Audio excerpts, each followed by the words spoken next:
Previously on Woods Fab TV. Today we're going to take this 530 horse LS3. If you stay negative your whole life, nothing will ever disappoint you.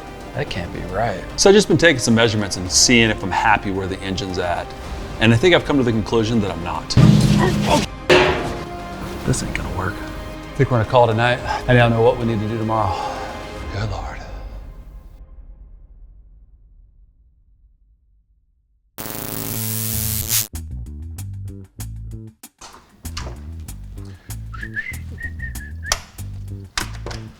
Good morning, good morning. Back at it. I gave a lot of thought to this last night. I slept on it, and I think the only clear way I'm gonna get this engine where I want it to be, this engine and transmission I should say, is to cut the transmission tunnel. I know there's people out there doing these 4L60s and 4L65s and not modifying the transmission tunnel other than massaging it a little. But I don't like what I'm seeing. I don't like the degree the motor's sitting at. If I can move everything up about a ½ inch, I think I'd be golden. So obviously we're not scared of cutting things. You guys just watch me cut this whole firewall out and replace that and everything else been done to this car. All right, I'm gonna start tearing everything out. I'm gonna take out the front half of the interior, pull out the seat, we'll pull out the front carpet, floor mats, move back some of this wiring stuff, and we'll go from there. This is exactly how I wanted to start my day, by adding a bunch more work to this never-ending money pit of a project. It's too early to have all these problems. Can I at least get a cup of coffee first?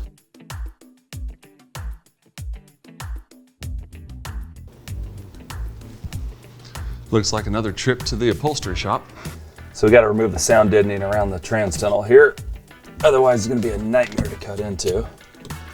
And if you've ever messed with this stuff, you know that you take like a little wheel, you roll it, and it kind of adheres to the steel, which is great. Except for when you got to take it back off, like right now. And then it's not real fun.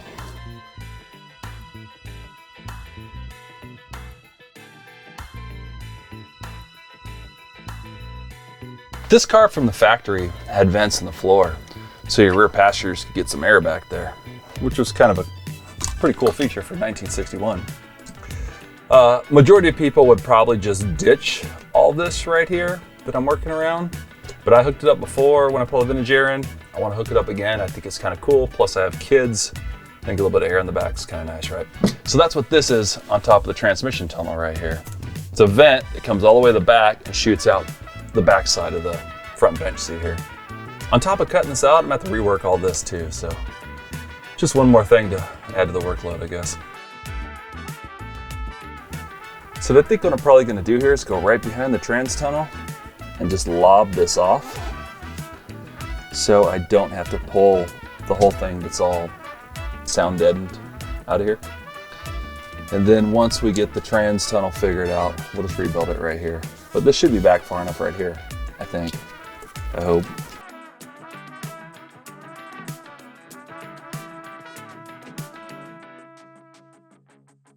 So here is the vent. You know, back in the day, they didn't do anything too overly technical. Just a piece of sheet metal they formed over the top. They kept a little like ½ inch gap up there. Went in the front, came out the back, sprayed air underneath the seat, basic. All right, so we got the stock transmission tunnel all marked out. I'm just gonna take the whole thing out right now, and then we'll go from there. My weapon of choice, body saw, some ear cans so I don't have to listen to this damn thing, and of course some safety glasses. So we'll cut it out, we'll get the transmission and engine where we need it to be, and then we'll come back and either modify this one or build a whole new trans tunnel, depending kind of how I feel and how much work I want to put into it. But that's going to be a different day. We're not going to worry about that today. So anyways, so here's to another giant hole in my car. I'm no doctor, but I'm starting to think I may be a moral masochist. Go ahead, look it up. I'll wait. See, I told you.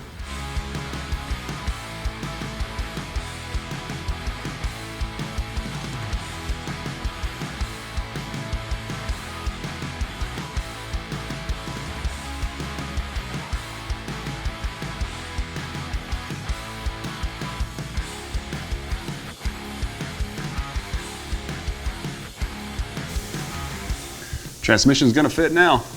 Trigger warning. If you're one of them people that can't stand visual repetition, then I highly recommend you turn off this episode of Woods Fab TV right now, because the next 15 minutes or so are gonna be painfully repetitive. Take it from me, I'm the guy that had to live it. Just make sure you come back for the next episode, because I don't have a whole lot of subscribers or viewers, and I desperately need you guys. Please. So this is just that top spacer off that transmission mount. And my thought here, being that I already have the transmission cross member completely welded together, I don't want to go modifying that. But being that I need to lift this somewhere between 1/4 inch and 3/4 of an inch, I'm just gonna take some quarter plate and build 3 spacers. I'm gonna model it off of this guy, and that way I can stack it whatever height I need and get that transmission and motor sitting whatever angle I want.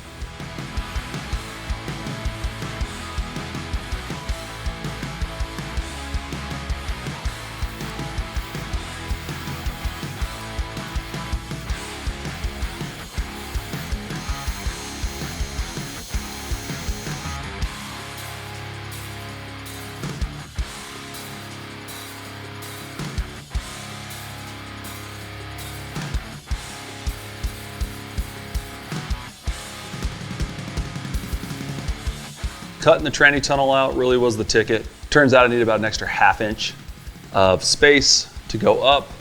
I cut 3 1/4 inch spacers. I only ended up using 2. I got an extra one, not a big deal. A little wasted steel, but I'll hold on to it for something else, whatever. But anyways, engine's at about 3 degrees right now. It looks perfect. I'm liking how everything is. It looks better. I think cutting the tranny tunnel was the right choice, and we'll go from there. Cool, we're almost there. Home stretch. Well, now all in the world is right and this engine is at an acceptable angle. I'm gonna weld these spacers together and grind them clean. Side note, if anyone's looking for a transmission spacer, I do have one. It's slightly used, but it's like new. Just make me an offer.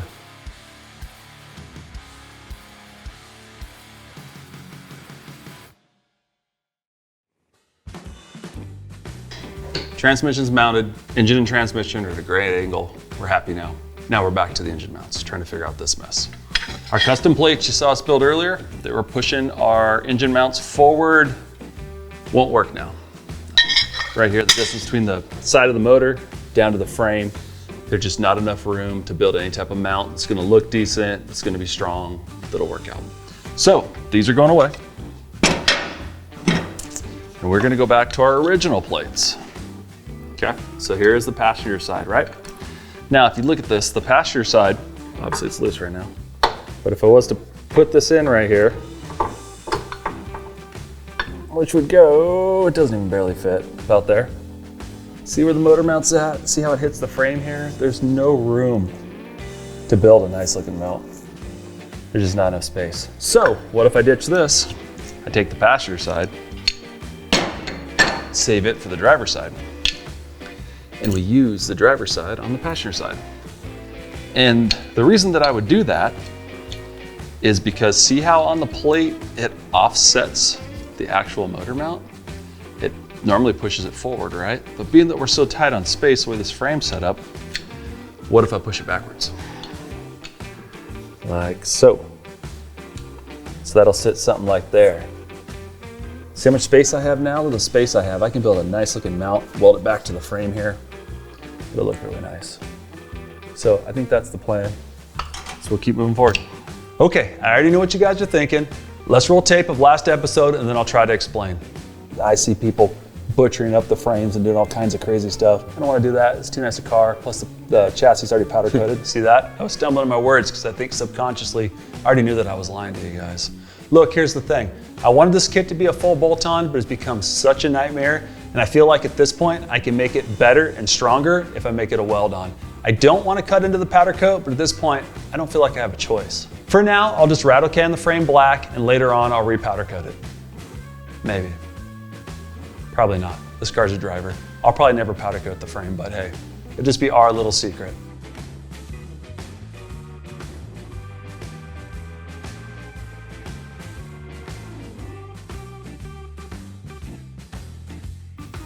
I can't even begin to explain to you how insanely proud I was of this idea. I was even feeling like, man, maybe this will be the year. Maybe this is the year I'll be nominated for a Nobel Prize. Just look what I've accomplished here. And then it hit me. This still isn't gonna work. I made the ultimate mistake. I started with the passenger side and I should have started with the driver's side. Why? Because what's on the driver's side? the steering box. So what's ultimately going to determine where this mount's going to sit? The steering box. So the new plan is to take all my measurements off the driver's side, push that motor mount just forward enough that it clears the steering box and gives me ample room around it to build a motor mount plate.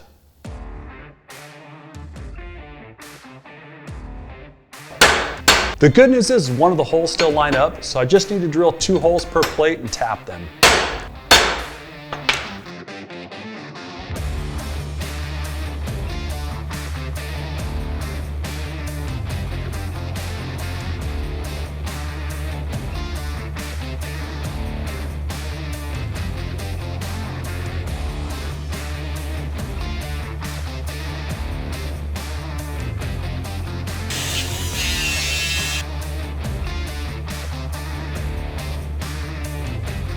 Now I just need to do slight modifications to the plate for fitment reasons.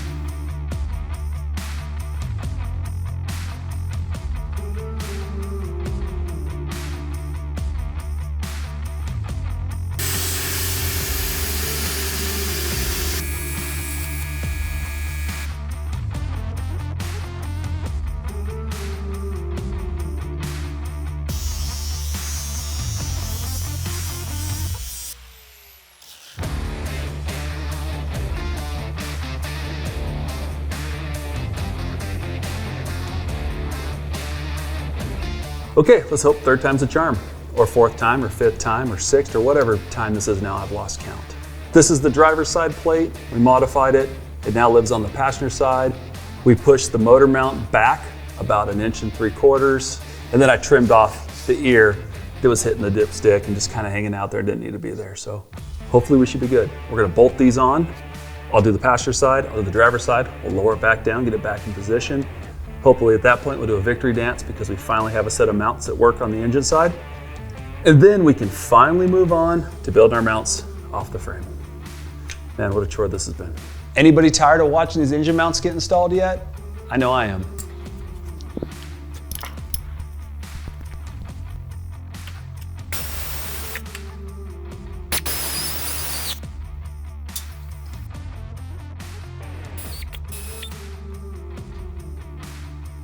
Oh yeah, we got clearance all the way around it now. See how much space there is here now? Cool, we're sitting at about 3 degrees right now on our degree finder. We have plenty of space around our engine mounts. We finally have a victory. I'm just so happy I could cry. Okay, enough horsing around. Let's build these engine mount brackets.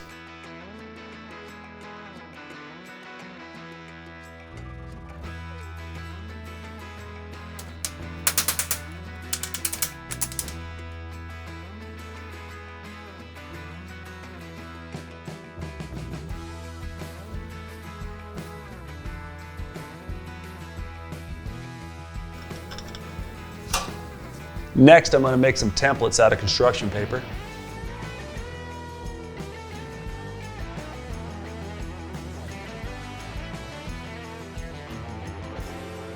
Trying to mock up an engine on a cherry picker that keeps slowly creeping down is a nightmare. I'm not really sure why I didn't think of this sooner, but I'm going to go ahead and take some plate and make some temporary motor mounts that'll hold this engine exactly where it needs to be so I can finish these mounts.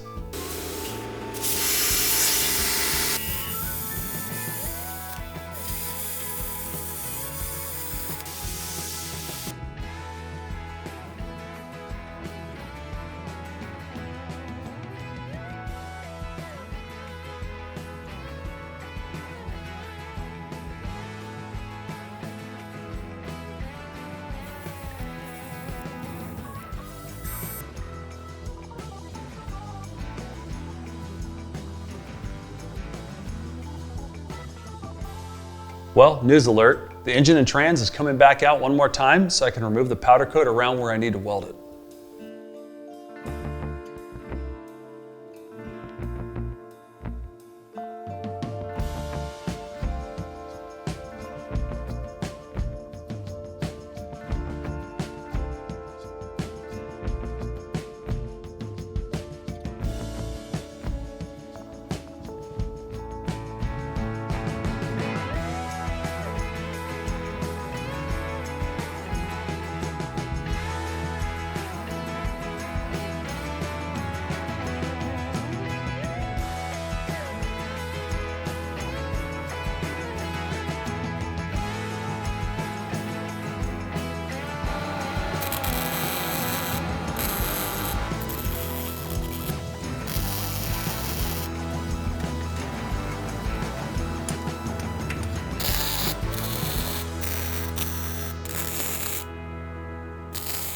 Top and bottom are tacked in, so now I'm gonna build a gusset on the bottom side to help beef up these mounts.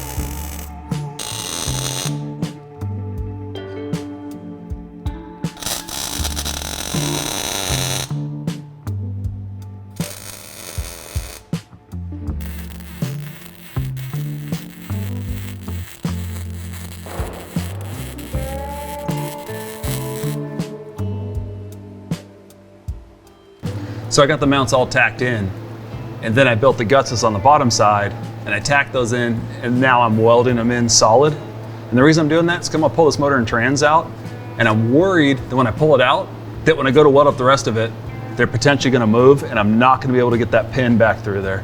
If that bolt don't slide back through there and that thing moves, I'm screwed.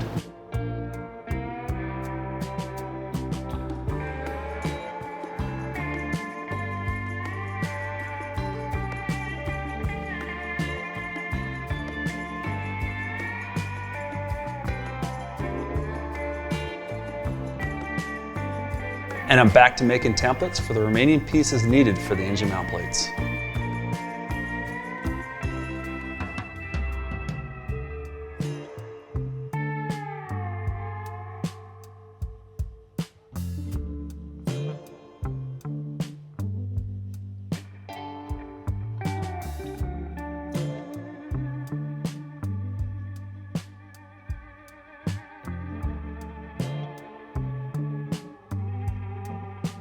Just like that, the motor mounts are built. They still need a little bit of final sanding and cleanup on them, but I'm not gonna worry about it right now.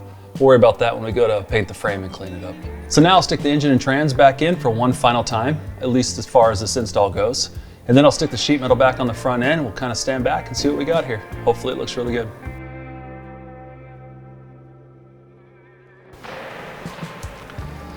I don't care what you read online. People will try to tell you that this is a basic install, doing all these LS swaps on these Cadillacs. This was a lot of work.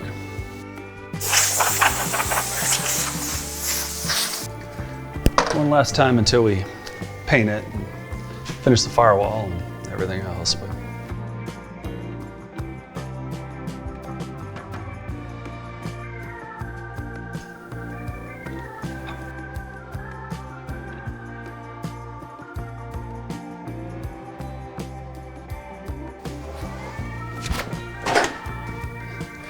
tighten up the transmission bolts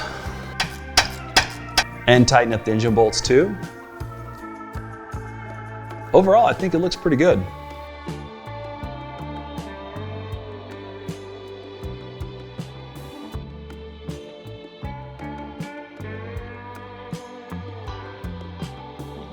Side to side, we're sitting pretty at 0 degrees. Drum roll, please. And the final degree is 3 degrees, exactly where we wanted to be.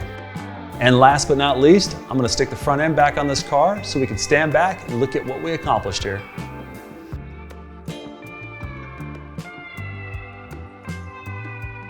This new LS engine don't look bad in this old Caddy. Even though it was a lot of trial and error, I'm super happy with how this came out. Best part is I'll have the look and feel of a classic car ripping down the road, but with a modern drivetrain that I can just turn the key and get in and go. I guess it wasn't that much work when you think about it, because all it took was a set of custom engine mounts, a custom transmission cross member, and one giant hole in the floor. Sounds simple. And we set a Guinness World Record for the most consecutive times a crazy person could do the same thing on a car, over and over and over again. The Cadillac officially has an LS, and I'm officially done with this project, at least for tonight. Thank you all for watching. We'll see you all next time. Peace. Oh, one final thing I forgot to show you guys. Hold on one second.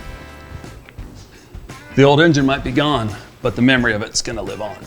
That air cleaner that was on the original 390 in here, I kept it. And we're gonna put it back on this car. And once we get all the injection and everything in there, this guy's gonna look like that. Thought you guys might like that. Thank y'all for watching. Please subscribe, like. We'll see y'all next time. Thank you.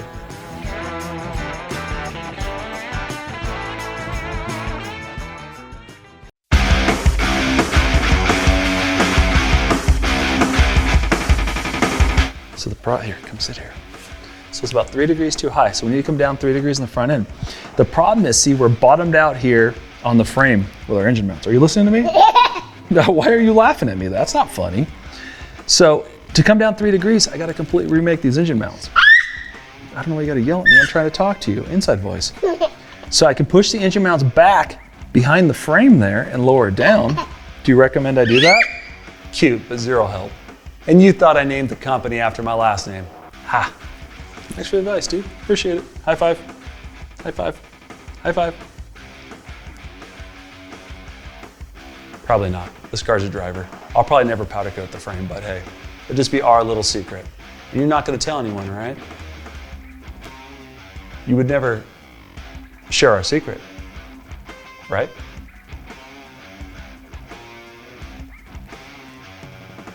You know, snitches get stitches.